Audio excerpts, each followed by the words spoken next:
चुनाव लोकतंत्र प्रणाली की आधारशिला है, जहां नागरिक को अपने देश के भविष्य को आकार देने की शक्ति प्रदान होती है।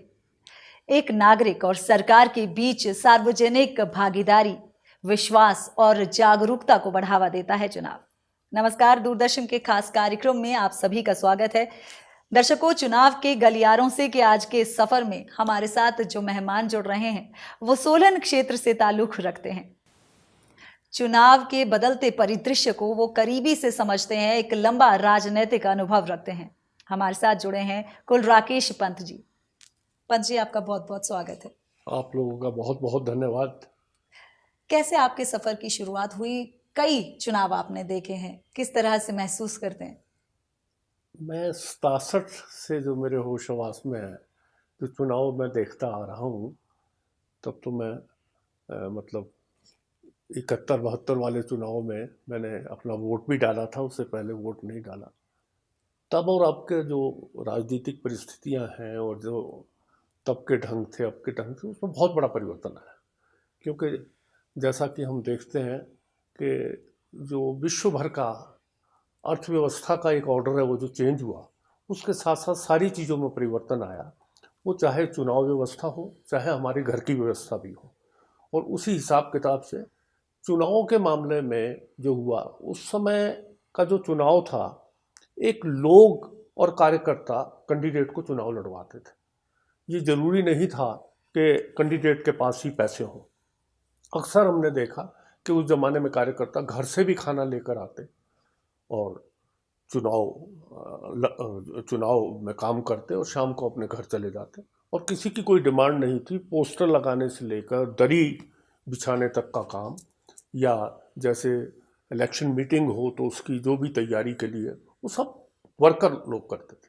अब वो इतना बड़ा परिवर्तन आ गया कि सारी बातों के लिए आपको पेमेंट करनी पड़ती है। वर्कर इस रूप में कोई भी काम नहीं करते। बावजूद इसके कि नई व्यवस्था में, तब और अब की व्यवस्था में एक फ़र्क ये भी आया कि उस ज़माने में कम्युनिकेशन कम था।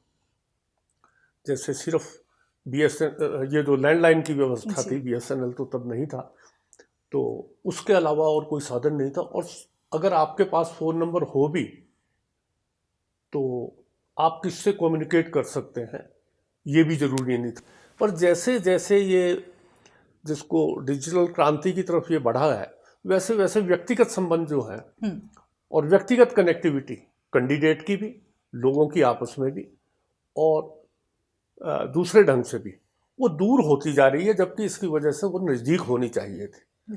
तो ये अपने आप में बहुत बड़ा परिवर्तन है। एक पैसे का बहुत बड़ा रोल हो गया, और उस रोल के होने की वजह से ये है कि ऐसे लोग भी राजनीति में आ गए जिनकी राजनीति में कोई रुचि नहीं थी।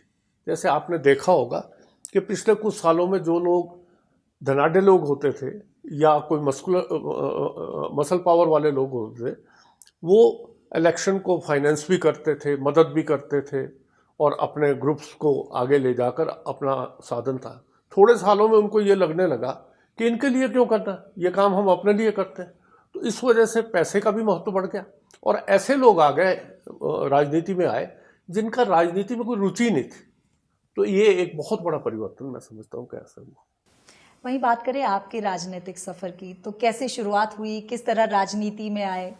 मैं यहीं इसी डिग्री कॉलेज सोलन का ग्रेजुएट हूँ 1969 का। तो 69 के आसपास ही जो घटनाक्रम हुआ कांग्रेस में, कांग्रेस का एक डिवीज़न हो गया कि कांग्रेस पार्टी ने एक फैसला किया कि एक आदमी को राष्ट्रपति बनाया जाएगा। पर श्रीमती गांधी ने एक स्टैंड लिया और उसी कैंडिडेट के अगेंस्ट एक कैंडिडेट वो कर दिया, तो कांग्रेस का डिवीज़न हो गया। तो हम जो श्रीमती गांधी से दूसरा ग्रुप था, निजलिंगप्पा वाला ग्रुप, हम उनके साथ मानसिक तौर से जुड़ गए, और ऐसा लगा कि ये इमोरल काम हुआ। तो उसके बाद मैं जॉब में था, तो फिर इमरजेंसी के खिलाफ भी हम लड़ाई में रहे।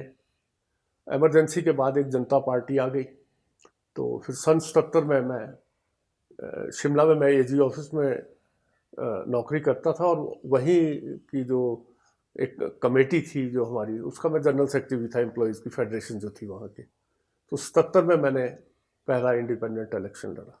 तो सारा इलेक्शन मेरे पास कोई पैसे नहीं थे, सारा इलेक्शन मेरे दोस्तों ने, सब लोगों ने वो किया। मुझे कंपैरेटिवली कैंपेन हमारा बहुत था, दिखता था, पर वो जो मुझे वोट बहुत कम पड़ा उसमें।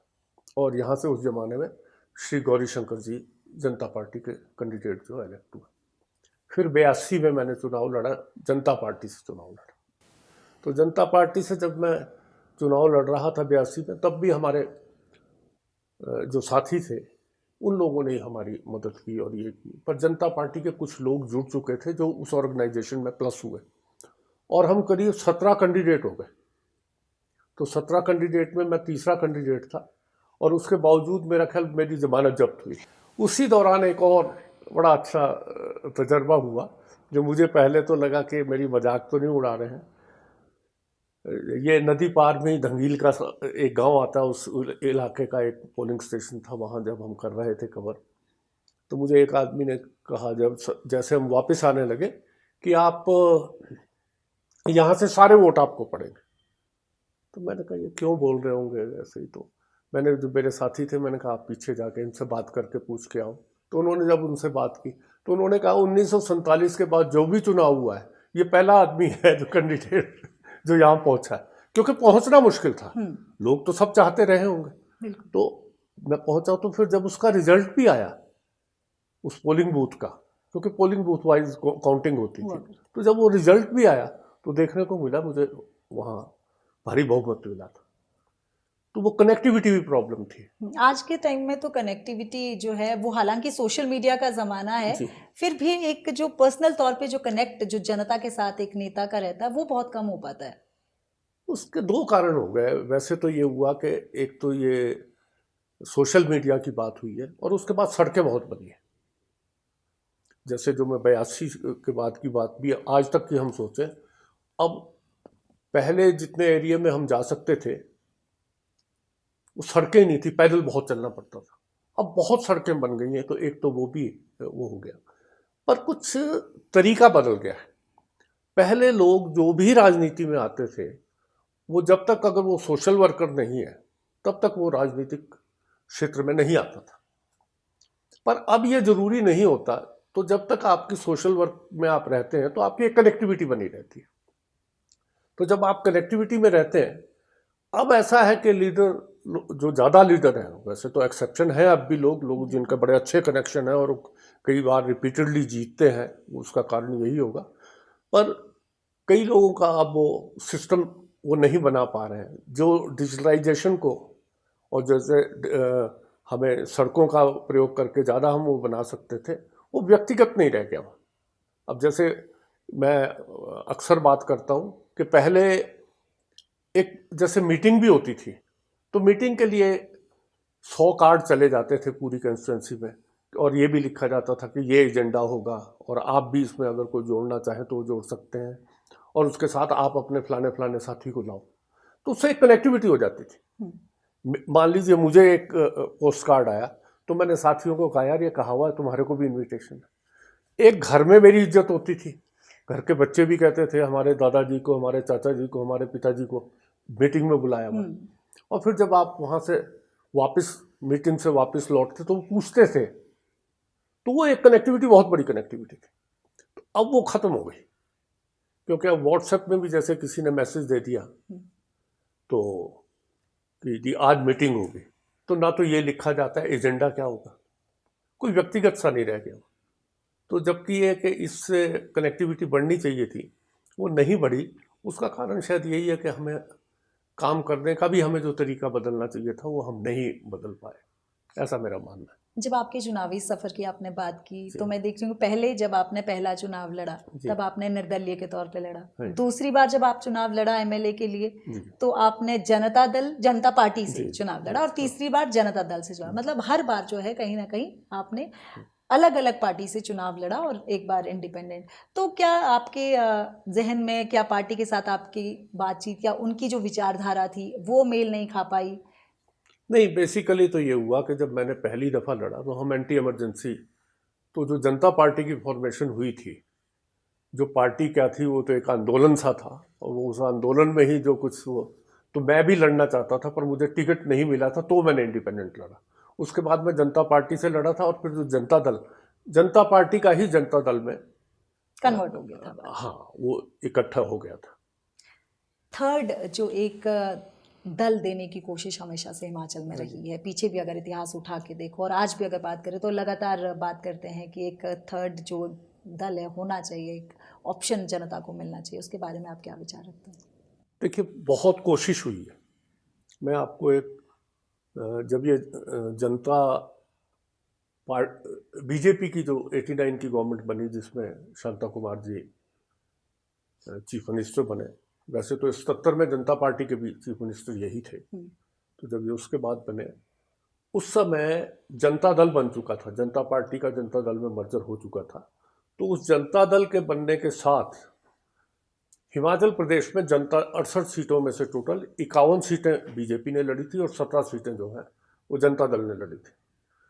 तो जनता दल वाले भी 12 सीटें जीते थे और शायद 44-45 सीटें बीजेपी जीती थी। तो एक वो बहुत बड़ा एक्सपेरिमेंट हुआ था।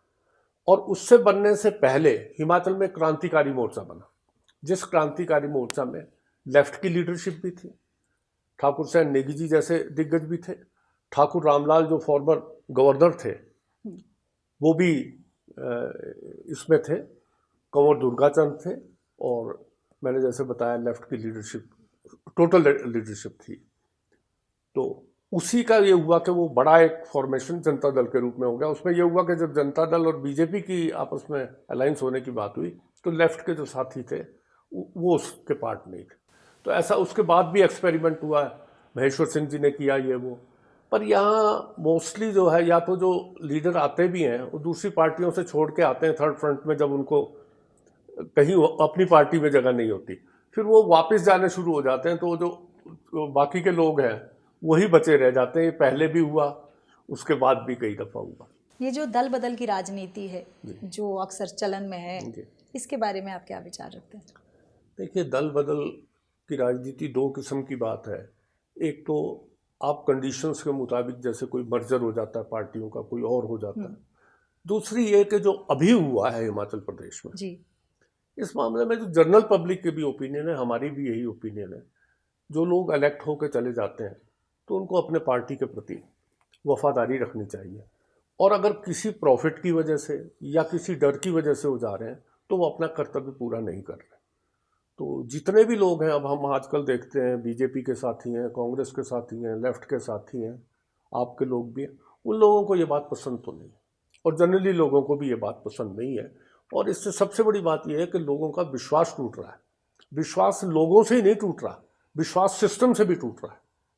और ये बहुत जो खतरनाक बात मुझे लगती है कि अगर सिस्टम से विश्वास टूटेगा तो इस सिस्टम को बनाने के लिए महात्मा गांधी, पंडित नेहरू, जयप्रकाश नारायण, कितने लीडर्स ने कितनी बड़ी स्ट्रगल की, तब जाके हमें आज़ादी मिली।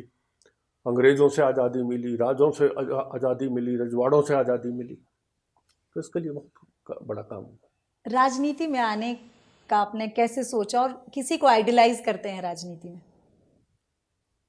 राजनीति में आने का तो ये सोचा तो यही था कि हमें ज़रूर राजनीति में रहना चाहिए, तभी कोई ना कोई हम अपनी मन की बात। बेसिकली मैं महात्मा गांधी जी और जयप्रकाश नारायण जी, इन लोगों को अपना आदर्श के तौर पर मानता हूँ। एक पदयात्रा आपने की थी, उसके बारे में हमारे दर्शकों को पदयात्रा तो मैं, चंद्रशेखर जी ने एक पदयात्रा की थी 1983 में। वो कन्याकुमारी से पदयात्रा शुरू हुई थी 5-6 जनवरी को, और 25 जनवरी को वो रामलीला ग्राउंड दिल्ली में वो हुई थी। उस पदयात्रा का मैं हिस्सा रहा हूँ थोड़े अरसे। तो ये जो मैंने शिवपुरी से ज्वाइन की वो पदयात्रा, और फिर आगरा तक मैं उसमें आया था। तो ये डाकुओं वाला, भिंड मुरैना वाला इलाका। तो ये जैसे अभी भी लोग पदयात्रा की बात करते हैं, राहुल जी ने भी की, इससे पहले हमारे यहाँ तो इतिहास में जो हमारे पुराने वो लोग रहे हैं उन लोगों ने की है। माओ से तुंग की पदयात्रा सारे विश्व में बड़ी मशहूर है। पदयात्रा में जो सीखने को मिलता है उससे ज़्यादा मेरा ख्याल कहीं कोई एजुकेशन नहीं। जब एक नेता जनता से कनेक्ट करता है तो वो बारीकी को तभी समझता है जब वो ग्राउंड लेवल पे उनसे जुड़ पाता है। सर कहते हैं कि राजनीति में ना तो कोई स्थायी दुश्मन होता है, ना ही कोई स्थायी दोस्त। इसके बारे में आपके विचार जानना चाहेंगे। मेरा ख्याल स्थायी दोस्त भी होता है और स्थायी दुश्मन भी होता है, पर वो सिद्धांती हो सकते हैं, आदमी नहीं हो सकता। क्योंकि अभी देखिए जो 50-50 साल से भी राजनीति में लोग, और वो लोग इकट्ठे हैं दोस्त के तौर पे, तो वो भी कहा। बाकी ये है कि ये जो बुराई आई है, जो ये बात ओपनली कही जा रही है, कोई स्थायी दुश्मन नहीं होता स्थायी, क्योंकि अगर स्थायी सिद्धांत स्थायी रहे तब तो कोई दुश्मनी का मतलब ही नहीं, जो एक सोच के लोग हैं इकट्ठे रहेंगे। पर सिद्धांत तो वो स्थायी नहीं है, सिद्धांत तो और हो गए हैं कि पावर आए तो इसके थ्रू हम मनी इकट्ठा करें, कुछ और इकट्ठा करें। तो ये मेरा ख्याल एक बुराई और जुड़ी है। हिमाचल के परिदृश्य से अगर बात करें तो हिमाचल में महिलाओं के वर्चस्व की अगर राजनीति में बात करें तो इतना ज़्यादा वर्चस्व नहीं है। हालांकि 27.5 लाख के करीब महिला वोटर्स जो है वो है हिमाचल प्रदेश में, फिर भी राजनीति में कमोबेशी महिलाएं आना पसंद करती है। ये बात तो आपकी ठीक है। कुछ तो ये है कि हमारा पूरा जो परिवारों का ढांचा है, हमने कभी अप्रिशिएट नहीं किया। कहने को तो हम यत्र नार्यस्तु पूज्यन्ते, पूजने की बात तो करने बात करते हैं, और पर बराबर में हक देने की जब बात आती है तो हम नहीं देते। ये हमारी मानसिकता है। बातचीत हम बड़ी करते हैं पर वो नहीं। पर फिर भी हिमाचल में ये देखना होगा कि पुराने मैं सोलन की आपको बात बताऊँ, ये महासू सीट होती थी, पार्लियामेंट की सीट। तो यही एक कलावती लाल जो एक वो फिल्म एक्ट्रेस भी रही है, अब तो वो नहीं है, स्वर्गीय है, यहीं से नज़दीकी उनका वो है। तो वो अछूत कन्या में उन्होंने कभी काम किया था और शांति निकेतन की पढ़ी हुई थी। तो उन्होंने डॉक्टर परमार के खिलाफ SCPI कैंडिडेट जो है इलेक्शन लड़ा। सत्यवती डांग बहुत बड़ा नाम रही है, विद्या स्टोक्स बहुत बड़ा नाम रही, लंबे अरसे तक श्यामा शर्मा एक बहुत बड़ा नाम रही है। पर फिर भी मैं आपकी बात से सहमत हूँ कि जितना लेडीज़ को रिप्रेजेंटेशन मिलना चाहिए वो हम नहीं दे पाए, पर मिलना चाहिए, ये अच्छी बात है। जिस कंट्री में श्रीमती गांधी जैसी प्राइम मिनिस्टर रही हो तो इसका मतलब लेडीज़ में कोई कॉम्पिटेंस की कमी नहीं। हम सारा अपना फ्रीडम स्ट्रगल भी देखें, उसमें रानी झांसी और जैसी लेडीज़ आई हैं, वीरांगनाएं, तो अगर जब समय दिया गया तो उन्होंने अपनी जो उपयोगिता है और अपनी जो एबिलिटी है वो दिखाई है लोगों के सामने। सर, आपके भी राजनीतिक जीवन सफ़र की बेहद सी कहानियाँ, जैसे कि आपने किस्से कुछ हमें भी सुनाए हैं। हर सफ़र में कुछ ना कुछ ऐसे अनुभव रहते हैं जो जहन में पूरी ज़िंदगी के लिए उतर जाते हैं। ऐसा कोई किस्सा जो आज भी आपको उस एरा में लेकर जाता हो? राजनीति में अब जो नया समय है, लोग, हम जितना भी ट्रैवल करते थे, हम घर से कोई ऐसे धनाढ़ लोग तो थे नहीं। तो ये भी होता कि यहाँ से चलते, बस से उतरते कहीं, वहाँ जाकर किसी दोस्त से पैसे मांगते। एक दफ़ा ये हुआ कि जब जिस ज्वाला जी में एक आदमी से जिससे पैसे लेकर अगली ट्रैवलिंग करनी थी वो थे नहीं वहाँ, तो फिर आकर बस स्टैंड के पास खड़े थे तो एक ट्रक से आदमी उतरा। तो उसने कहा कि आप सोलन से नहीं हैं? मैंने कहा हाँ सोलन से। तो कहाँ जा रहे हैं? मैंने कहा धर्मशाला जा रहे हैं। बस में जा रहे हैं? मैंने कहा नहीं बस में नहीं, मेरे साथ मेरे एक मित्र राजेंद्र गांधी अर्की से थे, तो वो भी साथ थे, तो कि हमारे साथ चलो।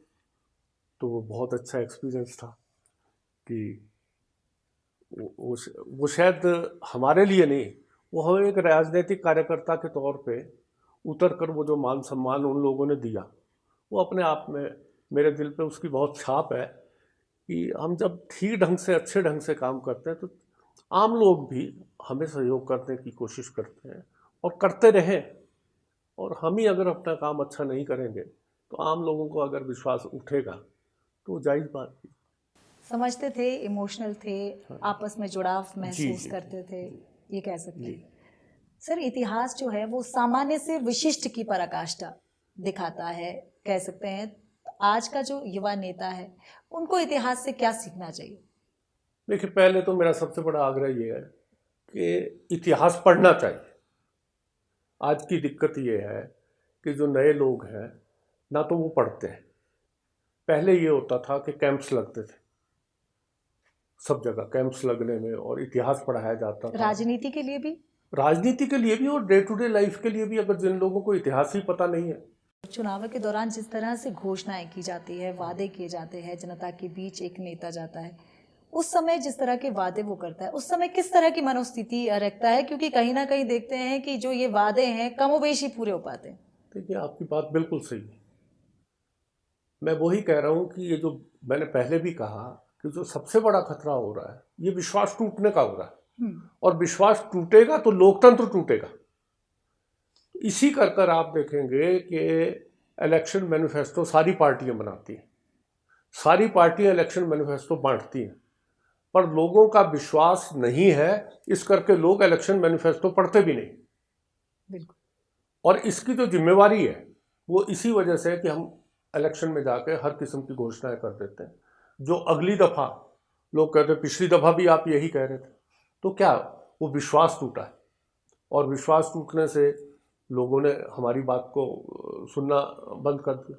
और हम फिर क्या बेवकूफ़ी कर रहे हैं पॉलिटिकल लोग, हम ये समझ रहे हैं कि लोगों को समझ नहीं आ रहा। ये हमारी सबसे बड़ी बेवकूफ़ी, और वो सबसे बड़ी जाति अपने साथ कर रहे हैं, राजनीतिक संस्थाओं के साथ कर रहे हैं, सामाजिक संस्थाओं के साथ कर रहे हैं, राष्ट्र के साथ कर रहे हैं, और लोकतंत्र के साथ कर रहे हैं। हाँ, हम हिमाचल के परिदृश्य में जब देखते हैं तो हिमाचल का जो मतदाता है वो एक से बार ज्यादा मौका कमोबेशी देता है, खासतौर पे विधानसभा की जब हम बात करें, क्योंकि उपचुनाव भी होने वाले हैं विधानसभा की। तो कमोबेशी ऐसा हुआ है कि मौका दे। जैसा कि आपने भी कहा था, कुछ व्यक्ति ऐसे हैं जिनका व्यक्तिगत तौर पे लोगों से कनेक्टिविटी है, उन्हें जरूर मौका मिलता है, पर हिमाचल में इतिहास कुछ और ही दिखाता है। नहीं, वो मेरा ख्याल ये बात आपने जो कही है ये इसके ही फ्रेमवर्क में कहीं आ रही है जी। कि लोगों को जब ये लग रहा है, जब इन्होंने 5 साल पहले जो जितनी बातें कही थी पूरी नहीं की, तो अगर इनसे पूरी बात करवानी है तो चेंज करते रहो। और हिमाचल में है भी ये जागरूक मतदाता है, कह सकते हैं। जागरूक है, और इस कंपटीशन की वजह से वर्किंग भी है। मैं अभी पीछे उत्तराखंड में था, तो आप डेवलपमेंट के हिसाब किताब से देखिए, आज इस समय अगर हम डॉक्टर परमार को याद नहीं करेंगे, जिनको हिमाचल निर्माता कहते हैं, कि उन्होंने किस ढंग से प्लानिंग की थी। आज डेवलपमेंट के स्तर पे सारे हिंदुस्तान की हिल स्टेट्स में जो हमारी यहाँ डेवलपमेंट हुई है वो, और उनकी डायरेक्शन के मुताबिक ही जो अभी तक वो पॉलिसी चल रही है, वो एक मॉडल बना है पूरे हिल स्टेट्स के लिए। तो उसके पीछे ये था कि जो कहा जा रहा था, अब डॉक्टर परमार को मैंने एक दफ़ा, मैं अगर लंबी बात नहीं खींच रहा तो मैं आपको बताऊंगा कैसे प्रैक्टिकल बात कही उन्होंने। ज्योठी में स्कूल का एक इनॉग्रेशन था यहाँ नज़दीक ज्योठी में, तो वहाँ गए तो वहाँ कुछ लोग आके लगे कहने कि जी हमारी सड़क पक्की करवा दो। उन्होंने कहा कौन से वाली सड़क के वो, कि कितनी थी, कि जी 10-1 किलोमीटर बनाई थी आपने। कहते भाई अगर इजाज़त दो, आप हाथ जोड़ के कहा डॉक्टर परमार ने, कहते मैं 10-10 किलोमीटर 4 जगह और ना कच्ची सड़क बनवा दूँ पहले, फिर आपकी फिर पक्की करा दें। तो प्रैक्टिकल बात, और जो वो कहते थे तो लोग एतवार करते थे, विजन भी रखते थे, विजन रखते थे। अंत में एक मैसेज जो आप युवा नेता जो राजनीति से जुड़ना चाहते हैं उनके लिए देना चाहते हैं। जहाँ तक संदेश की बात है, मैं तो सिर्फ एक ही आग्रह करना चाहूँगा, आप राजनीति में जिस मर्जी पार्टी से हो, जिस मर्जी विचारधारा से हो, आप एक पढ़ाई लिखाई का जो क्रम है वो बराबर बना के रखें, और जिस चीज़ की अगर आपको नॉलेज नहीं है तो उस चीज़ के जो एक्सपर्ट लोग हैं उनसे पूछें। एक डिजिटलाइजेशन और सोशल मीडिया में एक जो नया ट्रेंड चला है कि झूठी खबरों को फैलाना, झूठी बातों का फैलाना, और कम से कम उन झूठी बातों को ना फैलाएं। जो भी आपने अपनी बात करनी हो, पहले आप कंफर्म कर लें कि ये बात सच्ची भी है, ताकि उससे ये लगे कि आप अपने समय का भी दुरुपयोग नहीं कर रहे और समाज के प्रति भी अपना जो दायित्व है वो पूरा निभा रहे हैं। सर, कार्यक्रम में जुड़ने के लिए आपका बहुत बहुत शुक्रिया। आपका बहुत बहुत धन्यवाद सभी लोगों का। लोकतंत्र यानी जनता का, जनता के लिए, जनता द्वारा किया जाने वाला शासन।